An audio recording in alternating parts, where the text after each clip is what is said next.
Hello, everybody, and welcome once again to Orange Weekly, presented by Krause Health. My name is Brent Axe. Great to have you here.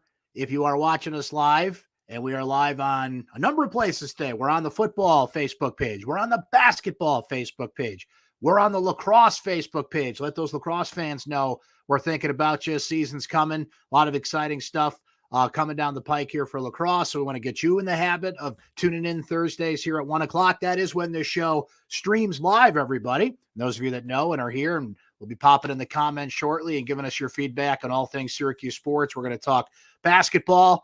A nice win for Syracuse last night for sure over NC State. Now the question is, can they put together something they have not done all year? A legit winning streak. They've not won more than 2 in a row this season. Can they do it against Louisville on Saturday is the question. We're going to talk some football today. Nate Mink from syracuse.com is going to pop on in a few minutes. And schedule came out this week. Exciting news there. There's some news about tickets. If you're planning ahead, one of the more impressive home slates I've ever seen for a Syracuse football season in terms of just brand names, big games. Notre Dame coming to town, Friday night game against Virginia. Great slate of games up ahead, but there's some ticket pricing differences there. Signing day was yesterday. It's not the traditional football signing day it's been in recent years, of course, but still signing day and a mixture of both recruits and officially welcoming in some transfers that are going to be in spring ball for Syracuse football. And as mentioned, a couple of lacrosse notes we'll get into as well. You guys hop in the comments. We'll highlight some as we go here, but just so you know, we're live here Thursdays at 1 o'clock. If you do miss the show, very easy to catch on our Syracuse Orange Sports YouTube page, which we're also live on right now. We put a post up on syracuse.com. We'll fire that off from our social media channels as well. So you can catch up if you missed the show live. So plenty to get into, as we mentioned here. And before we bring in Nate Mink and talk some football here in a couple of minutes, go over that schedule and a few other things. A pretty impressive win by the Syracuse basketball team last night. They've now won 2 in a row. And the key ingredient to the recipe of why this offense has been humming the last 2 games has certainly been Cole Swider. It's not to take away from Buddy Boeheim's 30 points against Wake Forest the other night. He's the ACC Player of the Week. He averaged 27 points per game. Last week, ended up with 17 last night. So certainly not taken away from the offensive performance that Buddy has had, but it has been really impressive to see what Cole Swider's done in the last 2 games. 19 points last night, 18 points in the Wake Forest game. And he just looks like a more confident player, getting to his spots, getting his shots off quickly, being in the right position. You know, Jim Boeheim said it last night in the press conference that they're just a different team when Swider is hitting, when he's rolling offensively, and when he's a part of the offense. It's not to say he hasn't had some impressive performances before this, but they were kind of spotty. Whereas the last 2 games, you get the sense like this is the Cole Swider that Syracuse was looking for. This is the Cole Swider we had heard about, that we had seen, you know, kind of in moments through the season, but he's putting a real heavy streak together here. And one thing Cole has always done is rebounded well. He actually was Syracuse's leading rebounder last night as well. But what we had heard all along and seen the shooting percentages and heard that he was just kind of the odd man out at Villanova is that this guy could come in and really help Syracuse from the perimeter. And the last 2 games, we have seen that. We've also seen some versatility in his offensive game. So he's the one that kind of brings it all together. Because when you have a guy like Joe Girard who has to decide if he's going to run the offense or be the offense, and sometimes it's both, right? And Girard, by the way, has been terrific the last 2 games, 12 assists, 3 turnovers for him against, you know, Wake Forest, who's one of the top 5 defensive teams in the league. Yeah, NC State's not the certainly right there at the bottom of the league, as a matter of fact, with Syracuse defensively. But that's key for Joe to be in rhythm, not turn the ball over, run the offense, and have the confidence to shoot the ball when it's there. Perfect balance of that last night. Everybody was in double figures for Syracuse last night. As a matter of fact, everybody had at least 16 points. Jimmy Boeheim was impressive. That huge run that Syracuse won on 14-4 to start the second half. In a blistering second half. This is the second game in a row Syracuse has shot really well in the second half, 73% last night. They made their first 11 shots out of halftime. So I don't know if they're having some of that Bugs Bunny secret stuff or what they're doing in the locker room, what kind of speech Jim Boeheim's giving them. I don't know, but they have been white hot in the second half in the last 2 games.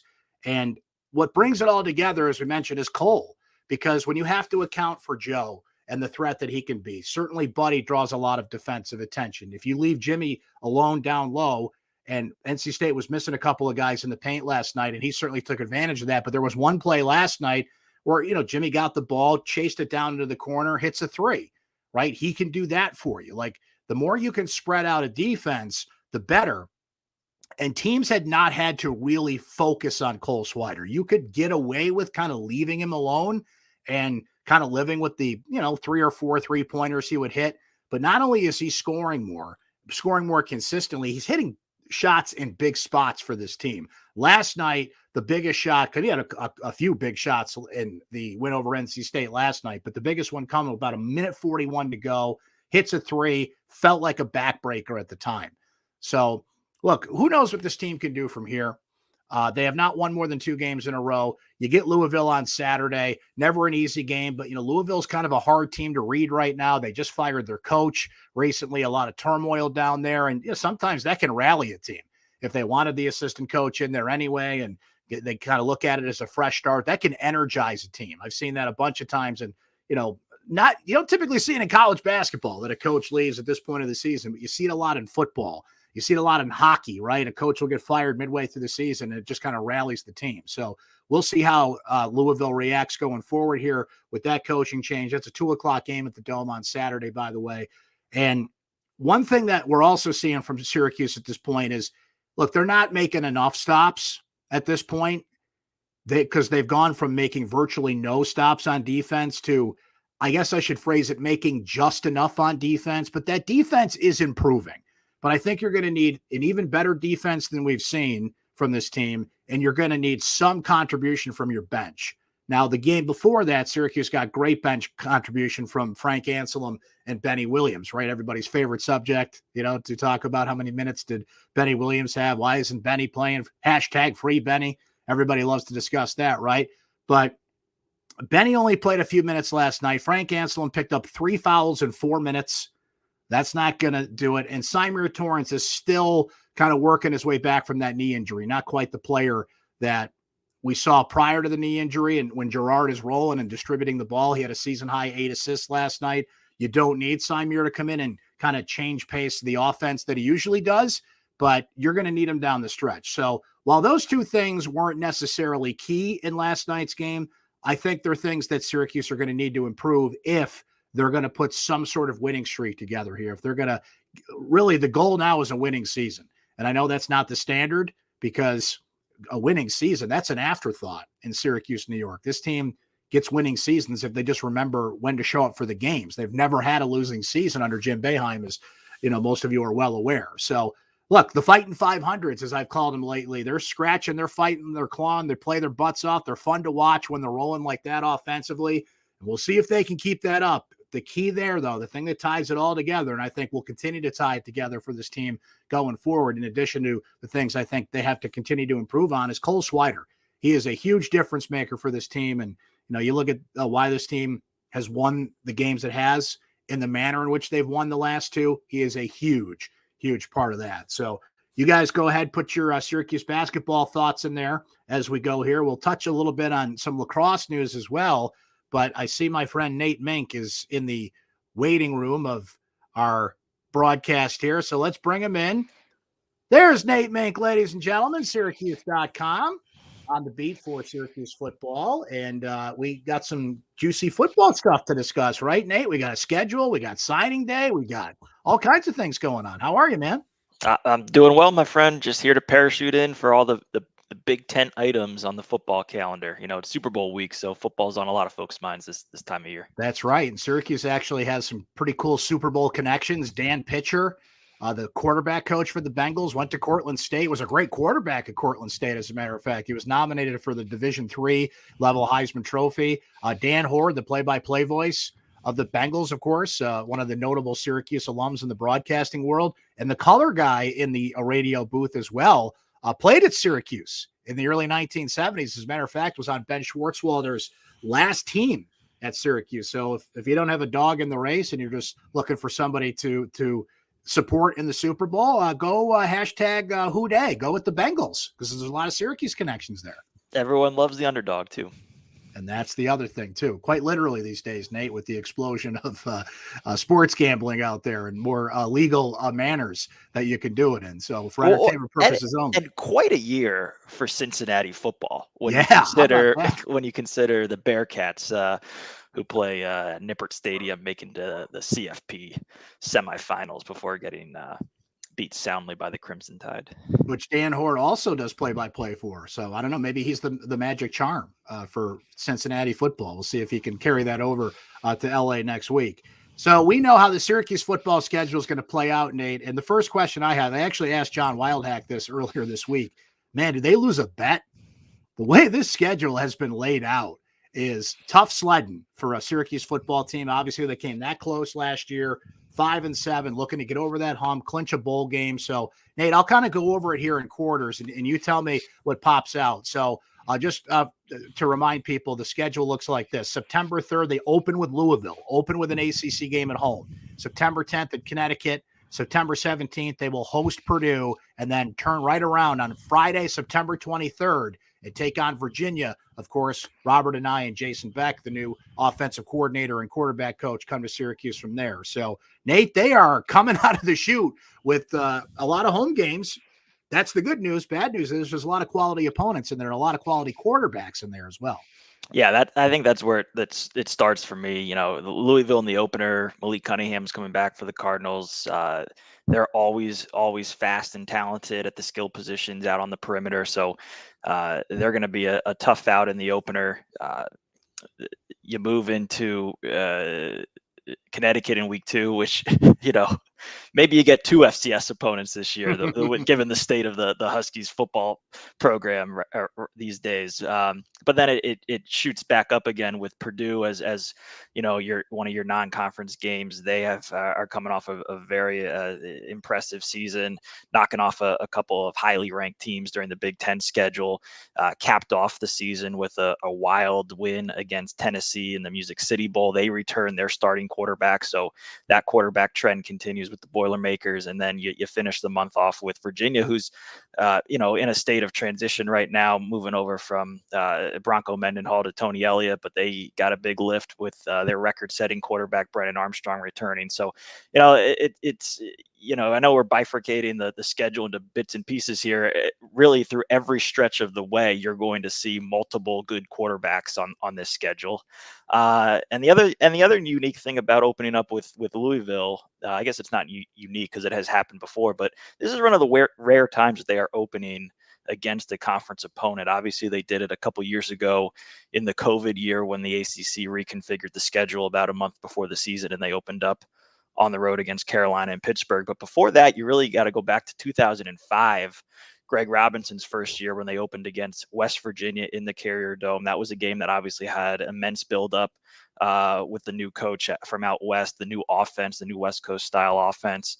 And before that, they never opened against a conference opponent. So this is rarefied air, but also a sign of the times, given some of the power and muscle that TV networks and conferences have over some of these decisions, right, that they're going to, want to create the best matchups early in the season to draw eyeballs. Speaking of which, the Syracuse football spring game will air on the ACC network, whatever the spring game is. Every ACC team is going to have their game on the ACC network this year. In Syracuse's case, Friday, April 1st. Mark that in your calendar. We'll see what Syracuse does for that. But continuing with the schedule, Nate, they kind of ease out of that tough stretch. Wagner at home, October 1st, the bye week to follow. But man, does it ramp up after that? This is the stretch that's going to decide the season. October 15th, home to NC State. October 22nd at Clemson. October 29th, home to Notre Dame. And I'm going to throw Pitt in there too, Nate. I know they lost Kenny Pickett, but they brought in a quarterback from the transfer portal, as you noted in a story you wrote this week, and a lot of players back from a very good Pittsburgh team, one of their best seasons in years. That is one heck of a stretch for Syracuse. Did you even mention the trip to Clemson, or was that glossed Yeah, over? I almost brushed over that. Yeah. I did mention it briefly, but yeah, Clemson too. Why not? Let's throw that in there. The interesting thing about that stretch, and it's obviously going to, we're going to be talking about these things for the next 7 months up until the start of the season. But yeah, right now on February 3rd, that stretch looks daunting. And a lot of that is based around the expectations in the preseason, right? NC State returns a ton of talent from last year's 10 win asterisk 10 win season. That Right. they had their Yeah. bowl game canceled that technically prevented them from having a shot at 10 wins, but very strong season from the Wolfpack last year. They have a lot of returning talent, including quarterback Devin Leary. But this time last year, everyone thought North Carolina was going to run away with the Coastal Division with Sam Howell, and they were a 500 team. So you never really know how these things shake out. Clemson is undergoing its biggest transition in Dabo Sweeney's tenure. When you think about losing both coordinators, Tony Elliott is now the head coach at Virginia. Brent Venables is now the head coach at Oklahoma. Lost some other longtime assistants, lost some support staff players, lost, there's always going to be talent turnover on the roster, just given the nature of the type of recruits that they draw in, and bringing in NFL ready talent that wants to move on sooner rather than later. But no doubt there's going to be a tough act. They have a lot of defensive line talent that did not play a lot last year because they were injured. They're back for another year. The big question with Clemson, though, and if you ever want to get Clemson, it's probably when they have uncertainty at the quarterback position. And they go into 2022 with a little bit of an unknown at quarterback, whether DJ Uiagalelei can bounce back and be the player that they thought he was coming out of high school. And then they have another 5-star option from Texas, and Cade Klubnik, who might be the best quarterback recruit they brought in since, I don't know, I guess DJ 2 years ago, or Trevor not long Go before down the that. list, So right? yeah, so they're not hurting for options, but they got to find an answer at that position for sure, because their offense was extremely underwhelming last season, and no doubt that is going to be the side of the ball that needs to be addressed if they want to return to being a CFP contender. And then, Notre Dame, again, major transition going from Brian Kelly to Marcus Freeman at the head coaching position. They turn over their quarterback position with Jack Cohn moving on. A lot of their skill players have gone to the NFL. Kyron Williams is no longer with the program. Some of those big receivers on the perimeter, have left to go to the NFL. Again, defensively, they return a lot, and they're going to be a tough out. And then you got Pittsburgh at the end of that stretch, and again, transitioning from quarterbacks, Kenny Pickett to Keaton Slovis, new offensive coordinator with Mark Bull moving over to Nebraska, and Frank Signetti coming over from Boston College.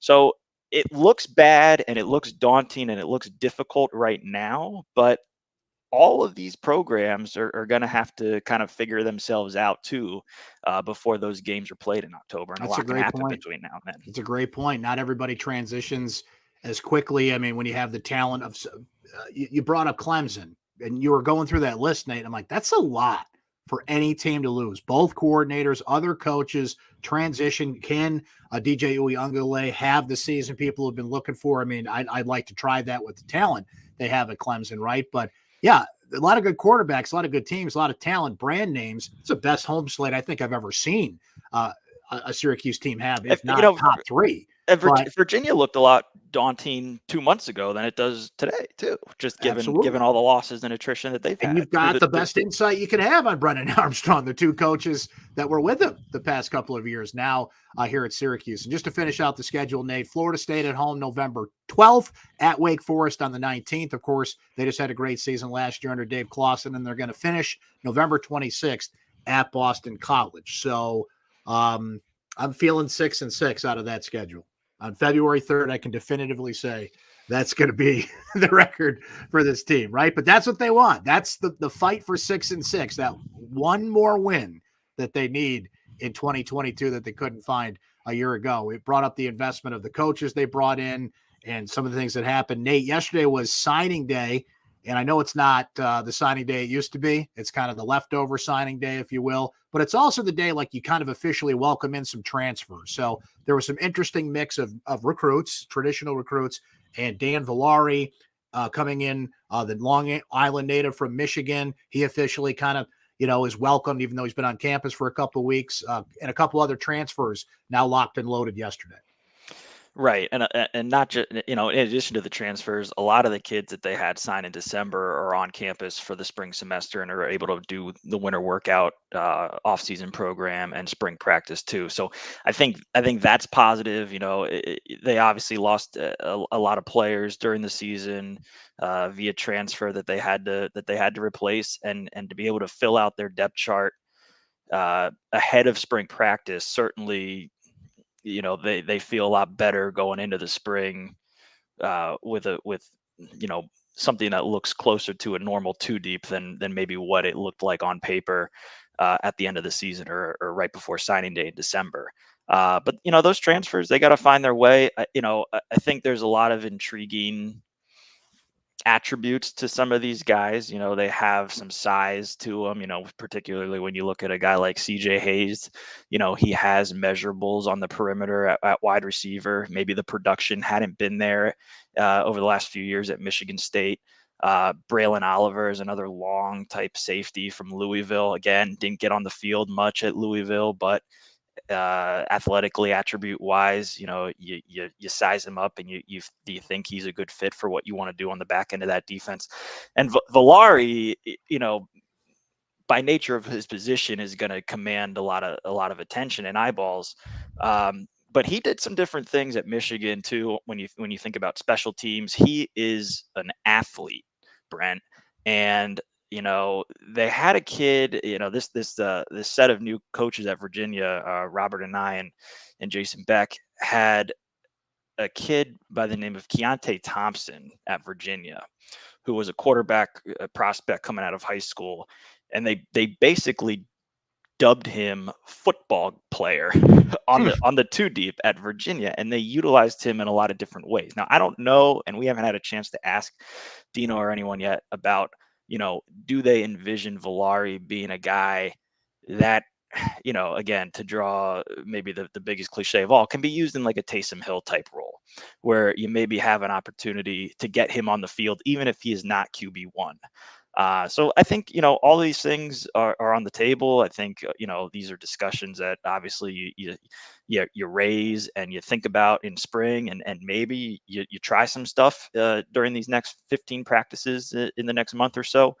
Um, but they clearly need to make some ground up in the passing game, and out on the perimeter, and trying to balance and do more to help Tucker and that running game to be successful on offense. And that's why they made some of the staff changes they made. And again, it remains to be seen if some of the moves that they made personnel wise are also geared towards helping that side of the ball and that area of the offense make improvement in 2022.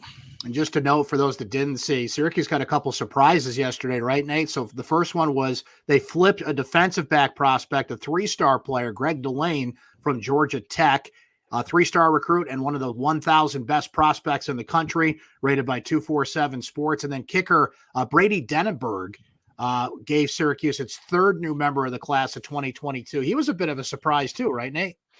Big leg. Think was considering some other schools and decided to kind of just cut it out and pick Syracuse. My understanding is coming into the program as a non-scholarship player, but will have an opportunity to earn a scholarship somewhere down the line. Obviously, they have Andre Schmidt coming back for another year. He's needless to say going to be the incumbent at that position, but Denenberg is a guy that obviously they liked on film. Again, big leg. Probably saw him work out in person, liked what they saw, and they're going to need to replace Schmidt. They probably thought they were going to need to replace him going into this year, and then he kind of changed his mind and decided to give it another year. But no doubt that they would like to have that position transition a little bit more seamlessly than try to figure it out next December. So getting a kid like Denenberg in here who can learn from Legashevsky for a year, who can learn from Schmidt for a year, I'm thinking the hope there is that he soaks up that knowledge and is be able to go into 2023 as the starter. Nate, I want to keep you around to finish up here because we're going to hit a couple of lacrosse notes, and we'll learn a little bit more about how things are going to practice later today. Gary Gate and a couple of Syracuse players are going to be speaking with the media. So keep an eye on syracuse.com for some highlights from that one, and Twitter and all the places for that. Big injury note, though, this week for Syracuse. Owen Hiltz is out, and he is described as out for a significant period of time. Maybe Gary Gate will clarify that a bit today, just how long he's out, and have an update on that situation. But what we know is in a scrimmage last Saturday, upper body injury, had to be taken out of the game. And he was your leading goal scorer last year for Syracuse. He was second in the team in points. And Nate, just flat out fun to watch. Just a electric talent who, kind of burst on the scene last year. Two really good freshmen on both the men's and women's team. Now out, Owen is out. We don't know how long. It's indefinite at this point, but we know that Emma Ward, who just burst on the scene last year with over 70 points and one of the best freshmen in the country, she's unfortunately out for the year with a lower leg injury. So injury notes have been the thing from lacrosse so far. So the Orange are going to have to figure out what they're going to do at attack. My guess would be Griffin Cook's going to move in there to be on that starting attack line for a while. But just a shame that we won't get to see Hiltz for a foreseeable amount of time, because he's often the most talented and electric player on the field on both teams, the way he was going last year. Yeah, internally, I think there's a lot of expectation that he was going to be the guy on offense for them. Box lacrosse background, Canadian background, a marksman, left hand, Yeah. right? Yep. Southpaw. Could create his own shot. Could again was so lethal and so accurate from different slots and different angles that you don't replace a guy like that, honestly. So Cook has the most experience. He's been around the program for a while out of JD, but they this is a team that they return Curry. Dordovich, again, reports say might slide down from midfield to attack. So, what he can bring offensively. What Curry can bring offensively. Siebold has gotten on the field a bit in recent years. Outside of that, it's going to be a lot of guys that were maybe on the second line last year that now have to step up and to be a more prominent in a prominent role. And boy, I mean, we spent last segment talking about the football schedule. The lacrosse schedule, doesn't give you much room to breathe either. You get Holy Cross in week 1, and then you welcome in Maryland week 2. So,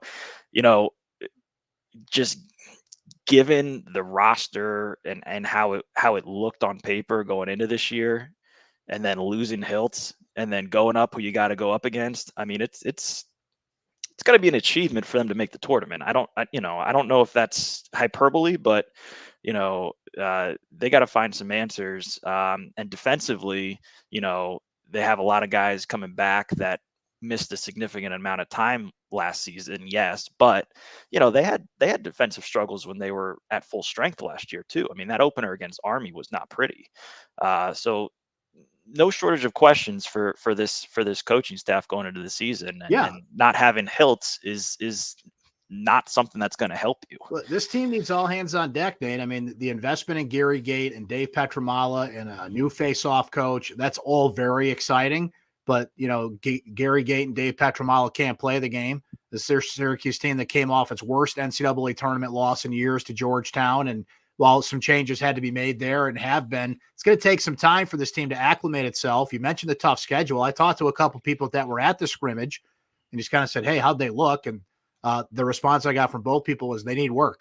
Like obviously it's very early in the season. Everybody needs the work, but some teams just come in and you can tell from the get-go, like they're going to come out firing on all cylinders. That's not where this team is at. And now they're making an adjustment already. So I think there's a lot of excitement, and there should be, about what Gate and Petramala can do to turn around the program. The question is, as you put it, with the tournament, what they do this year.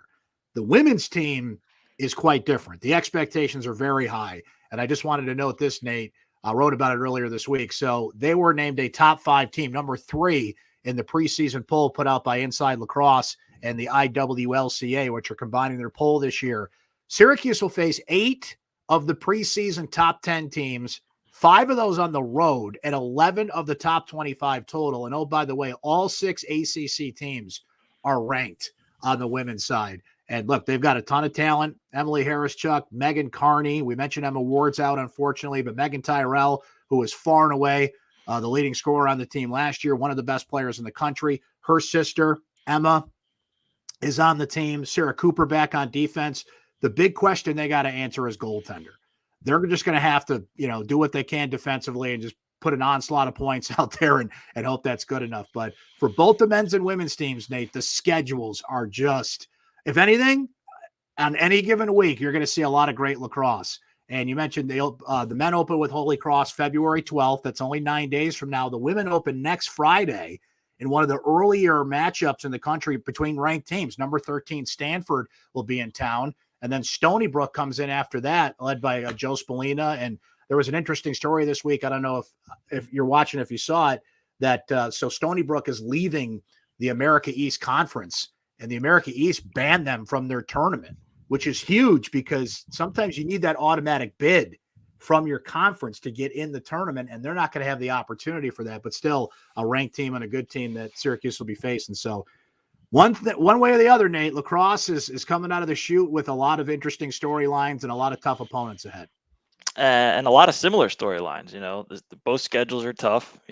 Both sides have lost, key contributors and key starters, and both maybe have goalie questions to answer too. The men's team has a hole at goalie, having to fill in for Drake Porter. Now they got the kid coming over from Virginia that I think we project as the starter, although maybe we get a headline later this afternoon. Maybe they're ready to officially name him as the starter. We'll see.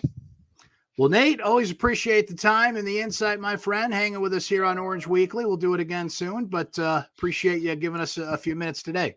Absolutely. Thanks, Brent. There he goes, folks. The one and only Nate Mink, syracuse.com. Read his stuff.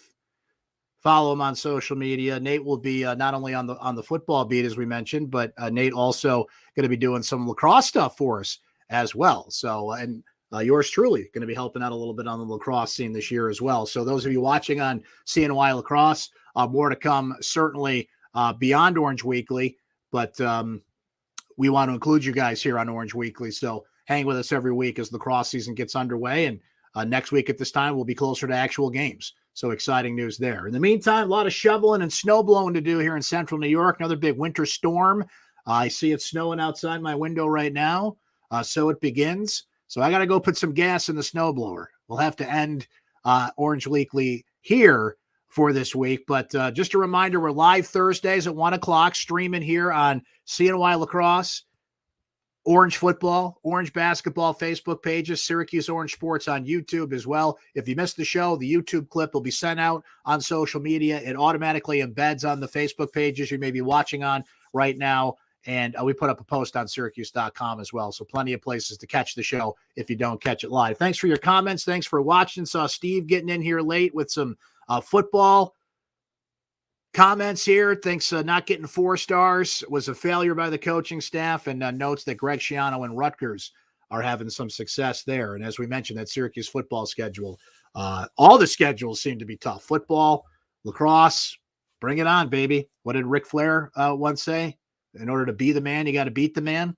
That's the case for a lot of Syracuse teams, men and women, by the way. So we'll keep an eye on that. We'll certainly make things interesting. Thanks for watching this week. Have yourself a great rest of your week. We'll talk to you again Saturday after Syracuse takes on Louisville on Syracuse basketball postgame.